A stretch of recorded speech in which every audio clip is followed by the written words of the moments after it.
बिस्मिल्लाहिर्रहमानिर्रहीम। अस्सलामुअलैकुम। उम्मीद है सब खैरियत से होंगे। तो आज की वीडियो में भी आपके लिए लाई हूँ बहुत सी टिप्स जो कि हमारी रोज़मर्रा रूटीन में हमारे किचन में बहुत ही ज़्यादा मुफीद होती हैं, हमारे काम को बहुत ही ज़्यादा आसान बना देती हैं। हमारे पास मसाला जात होते हैं, उनकी हमने कैसे हिफाजत करनी है अगर उनका पैकेट एक दफ़ा खुल जाए, या फिर अक्सर ऐसा होता है कि हमारे कपड़ों पर ऑयल के धब्बे लग जाते हैं। हम कपड़ों पे कोई भी डिटर्जेंट यूज़ करें, कोई भी टोटका आजमा लें, लेकिन ऑयल के दाग, घी के दाग हमारे कपड़ों से नहीं जाते हैं। अक्सर ख़वातीन जो काम करती हैं उनके कपड़ों पर भी ऐसे दाग लग जाते हैं, या बच्चों के कपड़ों पर, तो उनको कैसे दूर करना है इसका तरीका बताऊंगी। और इस तरह के जो डब्बे हैं, जो कैन हैं, उनको जंग से हमने कैसे बचाना है उसके लिए भी बहुत ज़बरदस्त सी टिप है। और हम किचन में चावलों को जैसे रखते हैं, हमारे पास इकट्ठा राशन आता है, ग्रॉसरी हम करते हैं, तो इस तरह चावलों में कीड़ा लग जाता है, तो हमने चावलों को कीड़ों से कैसे बचाना है, सारे मसाइल का हल है जी इस वीडियो में। तो वीडियो को ज़रूर पूरा देखिएगा। तो जी शुरू करते हैं हमारी टिप नंबर 1। हमारे पास किचन में जब हम ग्रॉसरी करते हैं तो इकट्ठे हम चावल लेते हैं, तो उन चावलों में अक्सर ऐसा होता है कि कीड़ा लग जाता है। हमने चावलों को किस तरह महफूज करके रखना है, चाहे आप उसको बहुत ज़्यादा क्वांटिटी में हैं तो किसी बोरी या गट्टू में है, या फिर शॉपर में रखे हुए हैं, या इवन आपने किसी उसको डब्बे में रखा हुआ है, तो हमने इनको बचाने के लिए क्या करने हैं, हमने लेना है लहसुन। उसको छीलने की भी ज़रूरत नहीं है, हमने लहसुन के जो जवे हैं उनको अलहदा कर लेना है। अभी सिर्फ आपको दिखाने के लिए मैंने ये किया है। मेरे पास है तकरीबन 1 किलो जितने चावल। मैंने इस तरह लहसुन की जो फलियां हैं, लहसुन के जो जवे हैं, उनको मैंने अलहदा-अलहदा कर लिया है। 1 किलो में 2 से 3 इनफ होंगे, मैक्सिमम 4 आप रख सकते हैं। तो इस तरह जो लहसुन की जो स्मेल है उससे चावलों में कीड़ा नहीं लगेगा, और हम इनको सालों साल चावलों को महफूज करके रख सकते हैं। ये इस तरह छोटे-छोटे कीड़े लग जाते हैं, या थोड़ा सा बड़ा कीड़ा भी चावलों में लग जाता है जो कि चावलों को ख़राब कर देते हैं। तो हम इनसे बचने के लिए हमने क्या करना है, इस तरह हम इतनी क्वांटिटी में 1 किलो के हिसाब से मैंने आपको बताया है, तो जितने ज़्यादा हों तो एक बड़ा गट्ठा आप लहसुन का ले लेंगे, और इस तरह अलग-अलग फलियां करके आप उसको रख लेंगे, चाहे वो शॉपर में है या फिर आपने किसी बॉक्स में रखे हुए हैं, किसी डब्बे में रखे हुए हैं, तो उसमें आप इस तरह से वो लहसुन के जवे रख देंगे। और फिर हम उसको काफ़ी टाइम के लिए, कई महीनों तक बल्कि सालों तक, हम चावलों को महफूज कर देंगे और उसमें किसी किस्म का कोई कीड़ा नहीं लगेगा।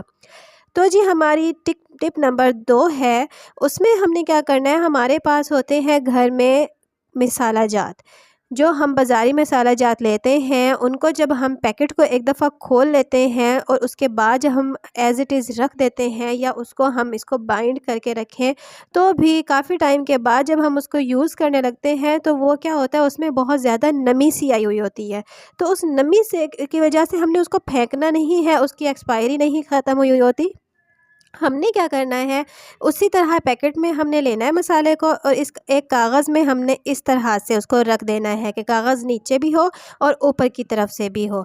और फिर हमने क्या करना है, हमने लगानी है इस्त्री को, करना है गरम थोड़ा सा, और फिर हमने इस कागज़ के ऊपर, पैकेट के ऊपर, याद रहे कि नहीं करेंगे वो पैकेट चिपक जाएगा, प्लास्टिक का जो कवर होता है उसका वो चिपक जाएगा इस तरह से। इसलिए हमने इसके ऊपर क्या करना है, एक कागज़ रख देना है, और इस्त्री को गर्म करके हमने इसके ऊपर थोड़ी सी देर के लिए, 1 से 2 मिनट के लिए, हम इस्त्री को इस तरह से गरम-गरम इसके ऊपर फेरेंगे, तो इसकी जो अंदर नमी होगी वो नमी इसकी ख़त्म हो जाएगी, और ज़रूरत नहीं पड़ेगी उसको फेंकने की। तो ये ख़राब नहीं होता, ये बिल्कुल ठीक होता है। सिर्फ खुला रहने की वजह से उसमें थोड़ी सी नमी हो जाती है, तो हमें ऐसा लगता है कि वो ख़राब हो गया। तो ये हमने थोड़ी सी देर, सिर्फ 1 से 2 मिनट इस पर इस्त्री फेरी है, तो देखें बिल्कुल इसकी जो पाउडर की, जो मसाले की जो नमी थी वो ख़त्म हो गई है, और ये बिल्कुल पहले जैसे फ़्रेश हो गया है। इस तरह हमने अपने मसाला जात को बचा लेना है, और उनको फेंकना नहीं है, क्योंकि ये बिल्कुल ठीक होते हैं। और फिर यूज़ करने के बाद हम इसको रबर बैंड से या फिर किसी शॉपर में अच्छे तरह से बाइंड कर देंगे। टिप नंबर 3 हमारी है कि हमारे पास घर में अक्सर इस तरह के कैन होते हैं, इस तरह के जो डब्बे होते हैं, जब हम उनको यूज़ करते हैं और वॉश करते हैं तो अक्सर उनके ऊपर ऐसे ज़ंग लगना शुरू हो जाता है और बहुत ज़्यादा हो जाता है, जो कि बुरा भी लगता है और फिर डब्बा ख़राब भी जल्दी हो जाता है। तो उसको बचाने का बहुत ही आसान सा हल ये क्या निकाला है हमने, हमारे पास घर में नेल पॉलिश होती हैं, अक्सर एक्स्ट्रा भी होती हैं जो हम यूज़ नहीं कर रहे होते हैं, तो हम उनको ज़ाया किए बग़ैर हम उनका इस्तेमाल इस तरह कर सकते हैं कि हम जहाँ जहाँ ज़ंग लग रहा है इस तरह साइडों पे हम नेल पॉलिश की मदद से उसको सारे को कवर कर देंगे। हम नेल पॉलिश की एक कोटिंग कर देंगे उसके ऊपर, तो नेक्स्ट ये होगा कि उसके ऊपर दोबारा से ज़ंग नहीं लगेगा। इसको थोड़ी सी देर के लिए हम सूखने देंगे और फिर ये लाइफ़ टाइम के लिए हमारे पास हो गया है जी सेव, और अब ये इसके ऊपर ज़ंग नहीं लगेगा और ये बिल्कुल भी ख़राब नहीं होगा और आपने जो भी यूज़ करना है वो आप यूज़ कर सकेंगे। नेक्स्ट टिप हमारी है कि हमारे पास जो कपड़े होते हैं, स्पेशली रेशमी कपड़े ख़वातीन के जैसे होते हैं, उन पर अगर ऑयल के धब्बे लग जाएं तो वो उतरना बहुत मुश्किल हो जाते हैं। यहाँ बिल्कुल क्लियर नहीं हो रहा है लेकिन इस कपड़े के ऊपर काफ़ी ऑयल के धब्बे लग चुके हैं, तो हम उनको ख़त्म करने के लिए हमने क्या करना है, हमारे लिए बहुत मुश्किल हो जाता है। इवन हम किसी भी पाउडर से, किसी भी डिटर्जेंट से जब हम उसको धो लेते हैं तो वो नहीं उतरता। तो हमने क्या करना है, जब हम धोने से पहले, मतलब अगर हमने कल कपड़े धोने हैं तो आज शाम को आप उसको उसके ऊपर जहाँ जहाँ धब्बे गिरे हैं तो आप वहाँ पर टेल्कम पाउडर डाल दें, किसी भी कंपनी का हो, किसी भी ब्रांड का हो, डज़न्ट मैटर, आप कोई भी पाउडर है, टेल्कम पाउडर है, वो आप उस धब्बे के ऊपर इस तरह से डालें। ये देखिए यहाँ पे भी एक छोटा सा धब्बा है, इसके ऊपर भी मैं ऐसे डालूँगी। हल्का सा हाथ से आपने उसके ऊपर फैला देना है और फिर आप कपड़े को इकट्ठा करके आप रख देंगे। कल फिर जैसे होगा, मतलब आप इसको तकरीबन 6-7 घंटे के लिए रख देंगे और उसके बाद नॉर्मली जैसे हम वॉश करते हैं सर्फ़ डालकर, उस तरह से हम इसको वॉश करेंगे तो ये बिल्कुल क्लियर हो जाएगा और कोई धब्बा नहीं रहेगा। इसी तरह अगर किसी नोट पे भी वो गिर जाए ऑयल, तो हमने उसके ऊपर पाउडर डाल देना है, तो वो भी काफ़ी टाइम के बाद पाउडर उसको ऑयल को खुश्क कर देगा और वो क्लियर हो जाएगा। नेक्स्ट और इम्पॉर्टेंट टिप आज की वीडियो की है, मटर को छीलना बहुत मुश्किल हो जाता है जब वो हमारे घर में बहुत ज़्यादा क्वांटिटी में आ जाए। तो जब बहुत ज़्यादा मटर हों तो उनको छीलने के लिए हमने क्या करना है, जब हम छीलते हैं तो इस तरह हमारी इन उंगलियों पर यहाँ नेल्स के करीब दर्द होना शुरू हो जाता है जब हम ज़्यादा मटर छील रहे होते हैं, क्योंकि वो थोड़ा सख्त होता है और उसको शुरू में 2-3 तो हम आराम से छील लेते हैं, लेकिन जब बहुत ज़्यादा क्वान्टिटी में छीलने होते हैं तो फिर वो हाथों में दर्द होना शुरू हो जाता है। तो कोई परेशानी की बात नहीं है इसमें, आराम से हम इसको कर सकते हैं सिर्फ़ एक प्रेशर कुकर की मदद से।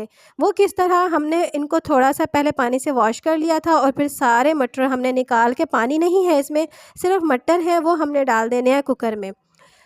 फिर हमने क्या करना है, फुल स्पीड में हमने इसको रख देना है और जैसे ही इस सीटी के बजने का इंतज़ार नहीं करना, लेकिन जो ये वाला पोर्शन है जब ये ऊपर उठता है तो इसका मतलब होता है कि इसके अंदर फुल भाप भर चुकी है और अब सीटी बजने का टाइम आ जाता है इसका। तो जब ये थोड़ा सा ये ऊपर आ जाएगा तो फिर हमने क्या करना है, हमने अपना चूल्हा बंद कर देना है और जब हम इसको निकालेंगे तो ज़्यादातर तो जो इसमें मटर होंगे, इसमें से थोड़े बहुत तो वो निकल चुके होंगे ऐसे ही, और बाकी जो मटर हैं उनको छीलना इतना आसान हो जाएगा कि जैसे ही आप उनको हाथ लगाती जाएंगी, अभी तो ऑब्वियसली ये गर्म होंगे, 3-4 मिनट के लिए जब आप इनको रख देंगी तो वो नॉर्मल हो जाएगा उनका टेम्परेचर, उनको जब आप छीलने लगेंगी तो वो बहुत ही आसानी से उनके दाने निकलते जाएंगे। उन पर बहुत ज़्यादा प्रेशर लगाने की ज़रूरत नहीं है, बहुत ज़्यादा उनको प्रेस करने की ज़रूरत नहीं है। जैसे हम बार बार जब छीलते हैं तो हमारी उंगलियों में दर्द होना शुरू हो जाता है, बहुत ही आसानी से सारे मटर निकल आएंगे। तो ये देखिए थोड़े से गर्म थे, इनको मैंने अलग निकाला है, तो देखिए काफ़ी तो इसमें से निकल ही चुके हैं मटर। तो बाकी जो होंगे, इनमें से बाकी भी जो हैं वो तकरीबन उनका मुंह खुला हुआ है, तो उन पर बहुत ज़्यादा उनको प्रेस करने की ज़रूरत नहीं है, हल्का सा आप उनको करेंगे और वो मटर आराम से निकल आएंगे। तो है ना बहुत ज़बरदस्त सी टिप, आराम से हमने बहुत ही आराम से, बहुत ही कम टाइम में हम आराम से ढेरों मटर छील सकते हैं। कई किलो मटर हम एक ही टाइम में बैठ के आराम से छील सकते हैं। और इसका दूसरा फ़ायदा ये है कि जब हम प्रेशर कुकर में इसको डालेंगे तो हीट से तकरीबन आधा तो ये तकरीबन गल चुका होगा, तो जब पकाने का टाइम आएगा तो हमें इनको बहुत ज़्यादा पकाने की ज़रूरत पेश नहीं आएगी, बहुत ज़्यादा गलाने की ज़रूरत नहीं पेश आएगी। तो है ना बहुत ज़बरदस्त सी टिप। अगर आपको मेरी कोई भी टिप पसंद आई हो तो कमेंट बॉक्स में ज़रूर बताएं। नेक्स्ट वीडियो में मिलते हैं। अल्लाह हाफ़िज़।